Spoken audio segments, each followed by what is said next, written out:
보겠습니다. 요한복음 3장 1절부터 3절까지 말씀입니다. 같이 읽겠습니다. 그런데 바리새인 중에 니고데모라는 사람이 있으니 유대인의 지도자라. 그가 밤에 예수께 와서 이르되 라비여, 우리가 당신은 하나님께로부터 오신 선생인 줄 아나이다. 하나님이 함께 하시지 아니하시면 당신이 행하시는 이 표적을 아무도 할 수 없음이니이다. 예수께서 대답하여 이르시되 진실로 진실로 너희에게 이르노니 사람이 분노하지 아니하면 하나님의 나라를 볼 수 없느니라. 아멘. 오늘 말씀의 제목은요, 성령의 새롭게 하심입니다. 오늘 본문 말씀은 니고데모라고 하는 사람이 밤에 예수님을 찾아와가지고 예수님과 이렇게 이야기를 나누는 장면입니다. 그런데 3절에 보니까요, 예수님께서 사람이 거듭나지 아니하면 하나님 나라를 볼 수 없다라고 말씀을 하고 있습니다. 천국에 들어가는 절대적인 조건으로 거듭남을 말씀하고 있습니다. 그러면 거듭남이 중생이 구원의 조건이고 그것이 귀한 교리였다면, 그렇다면 왜 공간복음에는, 지금 요한복음이니까 마태, 마가, 누가복음에는 공간복음이 그 마태, 마가, 누가복음을 이야기하는 거거든요. 예. 왜 공간복음에서는 거듭남이라는 말씀이 없을까? 예. 그 이유는 한마디로 용어의 문제입니다. 용어. 그러니까 같은 진리의 말씀이지만 듣는 대상에 따라서 사용하는 용어가 다르기 때문입니다. 쉽게 말하면 그 초등학생하고 그리고 대학생에게 같은 내용을 설명을 해도 똑같은 용어로 사용하지는 않죠. 초등학생에게는 초등학생에게 맞는 용어를 사용하고 또 대학생에게는 대학생에게 맞는 그런 용어를 사용한다는 것이죠. 그러니까 수준에 맞게 용어를 선택해서 설명을 하고 있기 때문에 그렇다는 것입니다. 오늘 본문에 나오는 이 니고데모는 그 유대의 랍비입니다. 랍비. 상당히 유식한 사람입니다.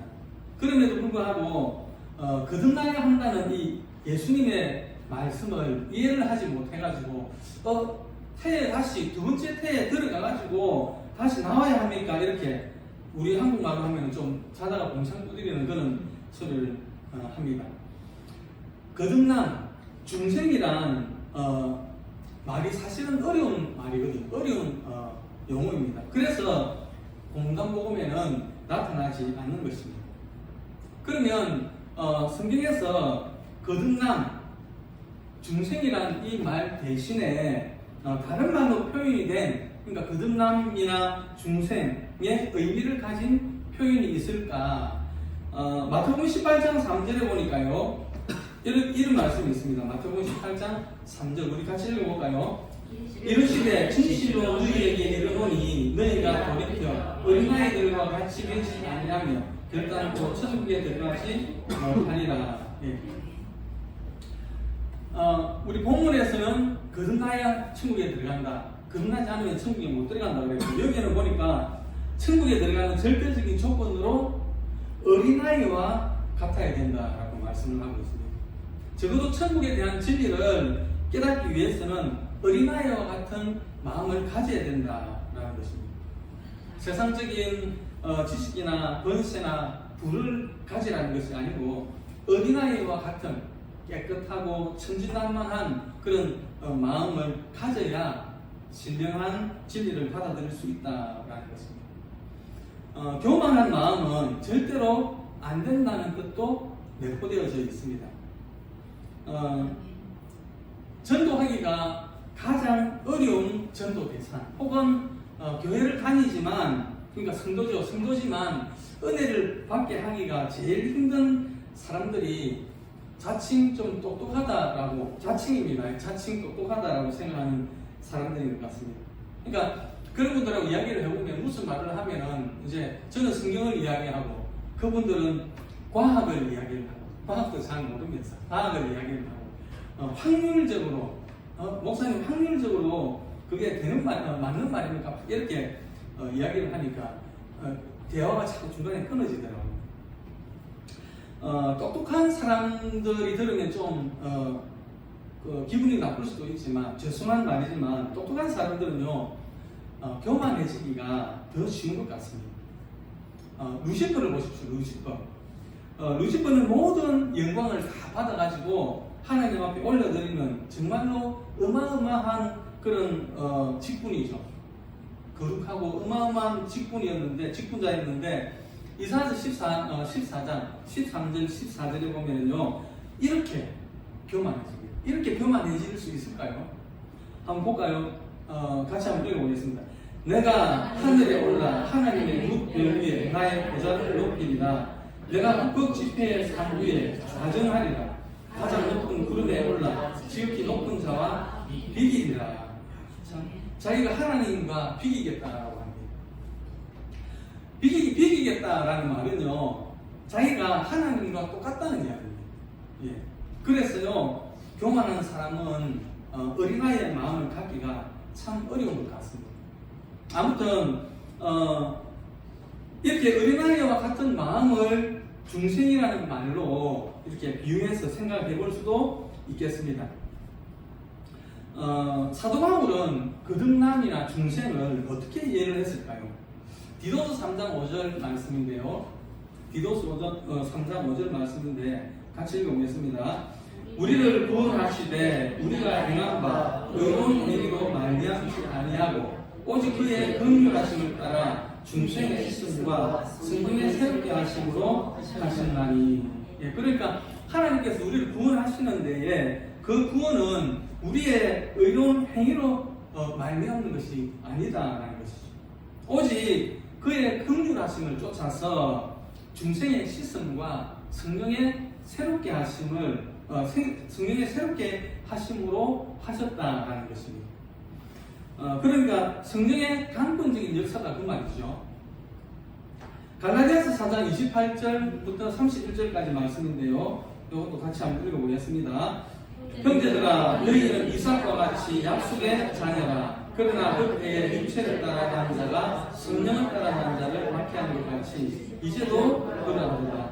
그러나 성령이 무엇을 말하느냐? 여종과 그 아들을 내쫓으라.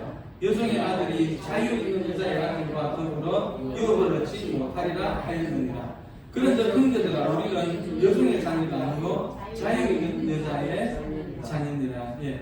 지금 아브라함의 두 아들을 이야기하고 있습니다. 이삭과 이스마엘을 이야기를 하면서 분명히 이 두 아들이 한 아버지에게서 났는데, 그런데 이삭은 약속의 자녀고 이스마엘은 약속의 자녀가 아니라는 것을 지금 이야기를 하고 있습니다. 이삭은 성령으로 낳고 이스마엘은 육신으로 난 자다라고 확실하게 지금 선을 긋고 있습니다. 그러면서 성령을 따라서 출생한 자, 그러니까 이삭은 신령한 의미에서 보면 성민이라고 말을 할 수가 있고 이스마엘은 아니다라는 것입니다. 이것은 우리 기독교 그리스도인들이 택함을 받았다라고 말하는 핵심 교리의 근본이기도 합니다. 따라서 성민사상은 육적인 것이 아니고 언약적인 차원에서의 아들 이삭을 말하는 것이죠. 저와 여러분도 영적인 아브라함의 자손이죠. 저와 여러분도 이삭처럼 영적인 아브라함의 자손입니다. 갈라디아서 3장 6절 7절 말씀인데요. 같이 읽겠습니다. 아브라함이 하나님을 믿음에 그것을 그에게 의로 정하셨다함과 같으니라. 그런즉 믿음으로 말미암은 자들은 아브라함의 자손인 줄 알지어다. 예. 우리가 신앙 고백을 통해서 우리의 믿음을 고백할 수 있었던 것은 하나님의 긍휼하심을 쫓아서 중생의 씻음과 성령의 새롭게 하심으로 가능했던 일이라는 것을 우리가 잊지 말아야 되겠습니다. 중생이란 한마디로 하나님의 구원의 역사의 시작입니다. 다시 말하면 하나님의 주도적인 구원의 역사가 한 개인의 심령 안에서 나타나기 시작해서 이제 시작하는 그 출발점이다 라는 말입니다. 식물로 말하면 종자가 밭에 떨어지는 것과 같은 있습니다. 씨앗 하나가 땅에 뿌려지는 것은 아주 중요한 뜻이 있죠. 왜 그렇습니까? 생명이기 때문에 그렇습니다. 아무리 좋은 화분이 있고 아무리 기름진 그런 흙이 있고 좋은 거름을 주고 여러 가지 방법을 동원해도 그 안에 씨앗이 떨어지지 않으면 100년이 지나가도 그 안에는 풀 한 폭이 날 수가 없는 것입니다. 결국은 한 알이라도 생명의 씨앗이 들어가야만 싹이 나게 된다는 것입니다. 이와 같이 우리가 아무리 의롭고 선해도 나의 노력과 선행을 통해서는 구원의 역사가 있을 수 없다는 것입니다. 반드시 위로부터 생명이 임하는 작용이 있어야 구원의 역사가 시작되는 것입니다. 이 신비로운 역사가 있고 서야 중생의 역사가 시작이 되는 것입니다. 그런 의미에서 중생은 일생에 한 번 이루어지는 단회적인 사건입니다. 그러므로 중생에 대해서 하나는 중생이 덜 된 것 같아요. 그래서 계속해서 중생하게 해주세요, 중생하게 해주세요 이렇게 기도하는 일은 없어야 하겠습니다. 물론 중생의 체험을 다시 확인하고 다시 한번 스스로가 깨닫게 해주십사 이렇게 기도할 수는 있습니다. 그러나 어제 받은 그 중생이 모자라는 것 같아요. 그래서 하나님 또 한 번 중생을 더 많이 이렇게 요구하는 것은 잘못된 것임을 우리가 분명히 알아야 되겠습니다. 중생은 생명의 시작이요 한 번뿐입니다.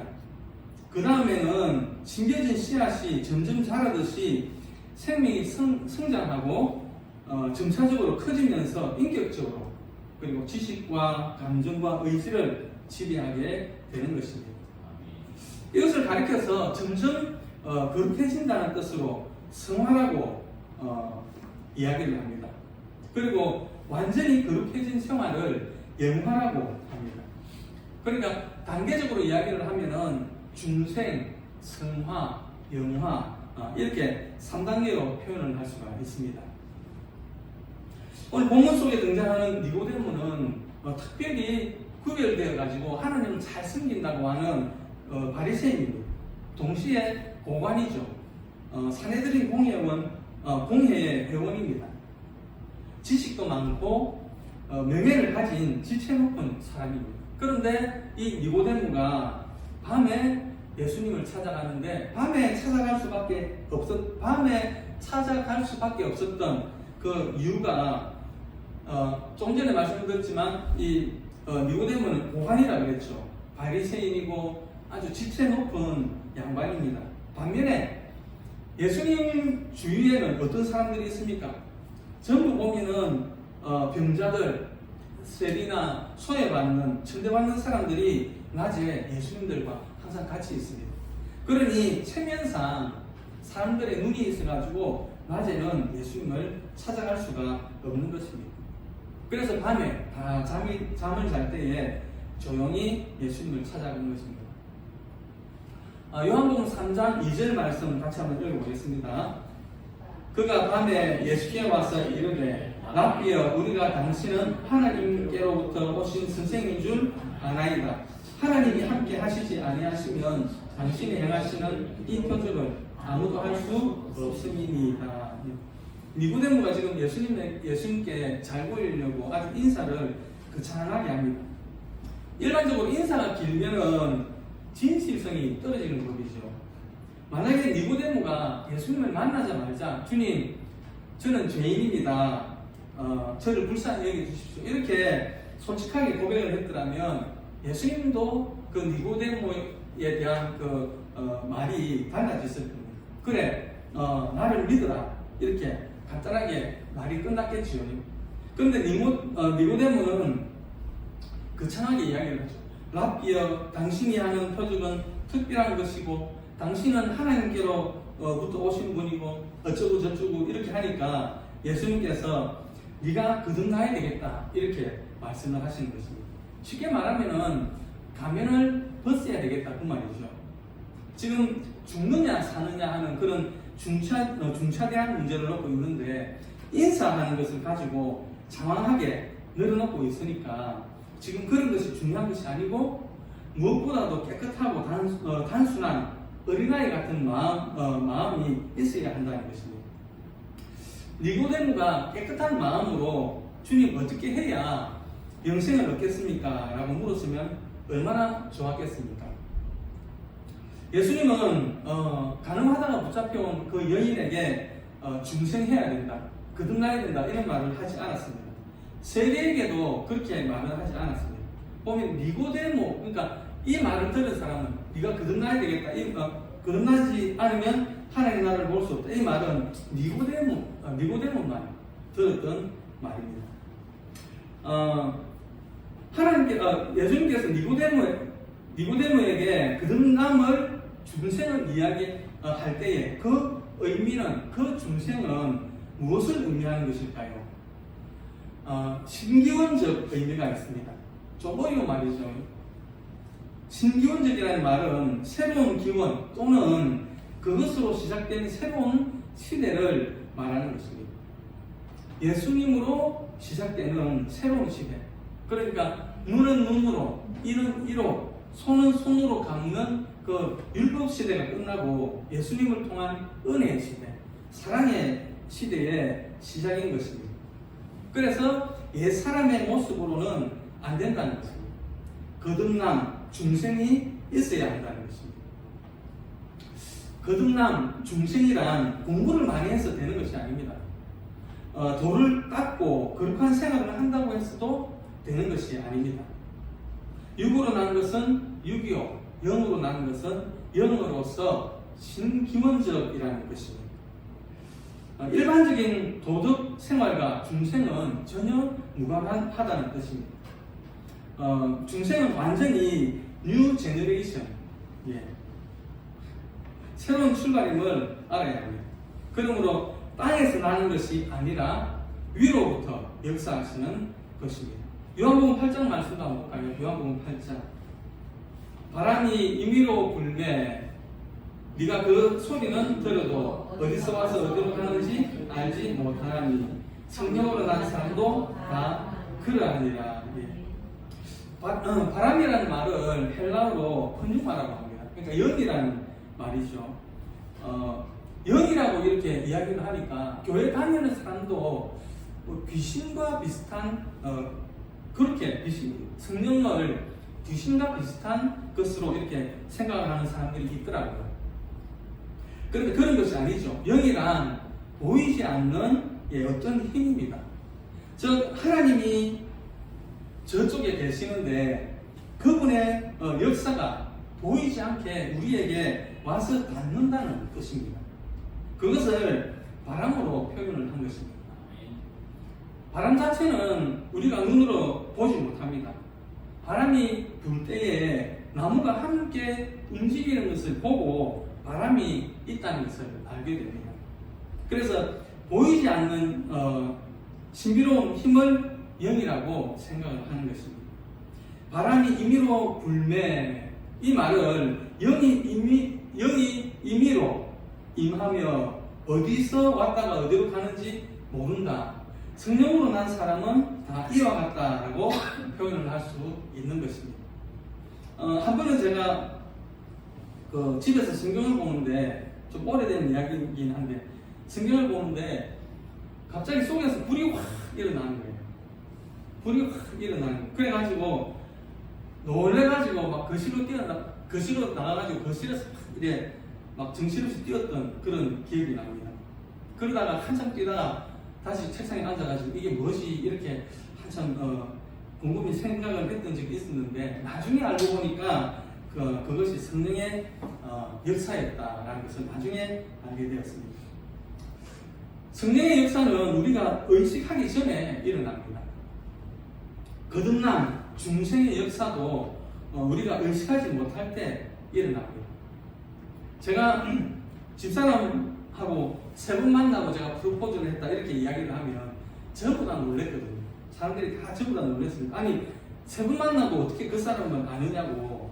그 사람을 자세히 알아보고 정말로 평생을 같이 할 사람인지 확실하면 그때 프로포즈를 해야 되는 거 아니냐고 그렇게 이야기를 다들 그래 하더라고. 다들 그래 하니까 저도 그래야 됐었나 이제 그런 생각을 했던 적이 있었는데요.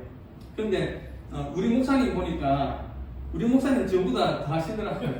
두 번 만나고 예 프로포즈를 하셨다고 하시는데 정말 대단한 것 같습니다. 여러분 사랑은 내가 저 사람을 알아보고 사랑하는 것이 아닙니다. 사실은 처음 딱 보는 순간에 사랑하기 때문에 사랑하게 되어서 알아보는 것입니다. 그 사람에 대해서 알아보는 것입니다. 느낌이 우리의 생각보다 빠릅니다. 예수를 믿는다는 것도 마찬가지입니다. 언제부터 믿었느냐, 언제부터 내 속에 구원의 역사가 일어났느냐, 나타났느냐, 그것을 물어보는 사람들이 가끔 있죠. 근데 그렇게 물어보면 사실은 모릅니다. 구원파에서는 몇 년, 몇 월, 며칠 중생했느냐라고 이렇게 물어본대요. 그렇게 해가지고 그걸 모르면 그건 구원받은 것이 아니다라고 이야기를 한다고 하는데 그거는 잘못된 것입니다. 물론 개중에는 극적인 사건을 만나가지고 예수를 믿게 된 경우도 있죠. 그런 극적인 사건을 통해서 예수님을 영접하게 되거나 그렇게 되면은 워낙 큰 사건이기 때문에 사건이나 날짜를 기억할 수 있지만 일반적으로는 대개가 자신이 중생한 날, 예수님 중생한 날을 잘 알지 못합니다. 어느 때에 누구의 어떤 목사님의 설교를 듣고 은혜를 받았는지를 모른다는 것입니다. 성경대로 바람이 임의로 불매 성령이 나에게 들어왔으므로 나는 언제 사로잡혔는지 모르고 사로잡히는 것입니다. 이것이 신비로운 것입니다. 바람이 임의로 불매 신비롭게 나를 붙잡은 것이 중생의 역사입니다. 이것은 의식보다 훨씬 전에 일어나는 것입니다. 어렸을 때에 주일학교에서 들었던 말씀의 씨앗이 박혀가지고 그것이 어느 순간에 예수를 믿게 할 수도 있습니다. 그렇기 때문에 신비로운 것입니다. 마태복음 16장 16절부터 17절까지 말씀 한번 볼까요? 시몬 베드로가 대답하여 이르되 주는 그리스도시요 살아계신 하나님의 아들이시니이다. 예수께서 대답하여 이르시되 바요나 시몬아 네가 복이 있도다. 이를 내게 알게 한 이는 혈육이 아니요 하늘에 계신 내 아버지이시니라. 예. 베드로가 정말 멋진 고백을 했죠. 베드로가 제자들 중에서 처음으로 주는 그리스도시요 살아계신 하나님의 아들입니다 라는 고백을 했습니다. 근데 베드로가 똑똑해가지고 고백을 했는지 알았더만은 여기 말씀해 보니까 뭐라고 합니까? 하나님이 하나님의 영이 베드로로 하여금 알게 하셨다라는 것입니다. 예수님이 하나님의 아들이라는 것을 알게 하셨다라는 것입니다. 운하옵기는 한 주간의 삶 속에 성령 하나님의 선한 간섭하심이 여러분의 모든 계획 가운데 함께 하시기를 간절히 기원합니다. 여러분들도 시간 성령에 의해서 신앙 고백을 하고 성령에 의해서 죄를 이기고 또 성령에 의해서 점점 진리 가운데로 더 인도함을 받고 더 나아가는 주사랑교회 성도님들이 되시기를 주님의 이름으로 축복합니다. 아멘. 기도하겠습니다. 제가 기도하겠습니다. 하나님 아버지 은혜를 감사합니다. 우리를 하나님의 자녀 삼아주시고 성령을 허락하시고